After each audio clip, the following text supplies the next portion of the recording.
నాకు మీడియా అంటే లెక్కలేదు, అతిగా రాస్తే జైలు రైలు పట్టాలపై పడుకోబెడతా, ఇలాంటివి ఎన్నో చేసి ఈ స్థాయికి వచ్చా.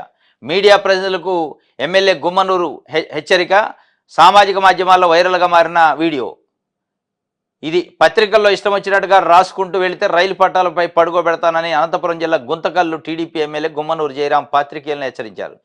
ఇది ఆయన పైన ఒక టీవీ ఛానల్, ఒక పత్రిక వార్త రాసిందట, కబ్జాలు చేసిండు భూములని అని.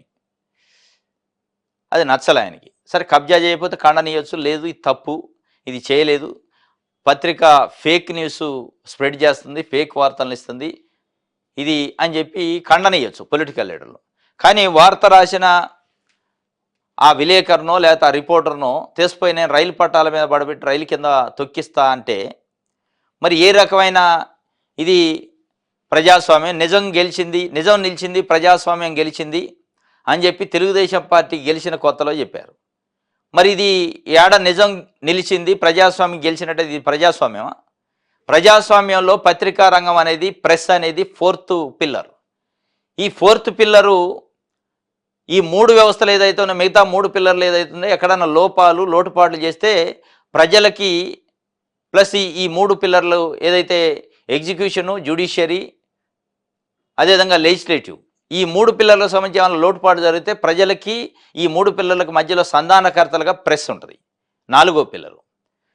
ఒకవేళ వీళ్ళు కూడా ఏదన్నా తప్పు చేస్తే లీగల్గా ఫైట్ చేయొచ్చు, లేదంటే ఖండనీయచ్చు. కానీ రైలు పట్టాలు అనేది భారత రాజ్యాంగాలు ఎక్కడ రాయలే.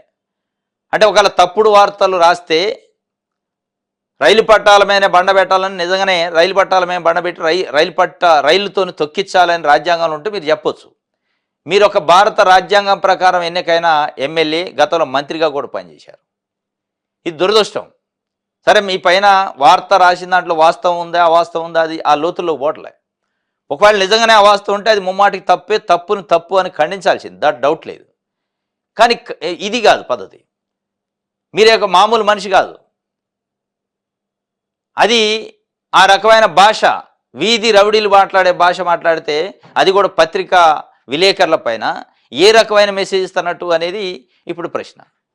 మీ పైన నిజంగానే అవాస్తవాలు రాస్తే ఆ అవాస్తవాలు అని ఖండించండి. అవసరమైతే లీగల్ నోటీసులు పంపండి, యాక్షన్ తీసుకోవచ్చు. అవసరమైతే ఏ పేపర్ అయితే మీ పైన అవాస్తవాలు, అబద్ధాలు రాసిందో, అసత్యాలు రాసిందో అదే పేపర్లో ఖండనిప్పించి ఏర్పాటు చేసుకోవచ్చు. ఉంది ఆ ప్రొవిజన్ చట్ట ప్రకారం. కానీ ఈ రకంగా నాకు మీడియా అంటే లెక్కలేదు, రైలు పట్టాల పైన బండబెడతా, నేను ఇట్లాంటి ఎన్నో చేసుకుంటూ వచ్చిన అంటుండు. ఆయన లిటరల్గా ఒప్పుకున్నట్టయింది. మరి ఎన్ని చేసిండు, ఏం కథ అనేది ఆయన చెప్పాలి.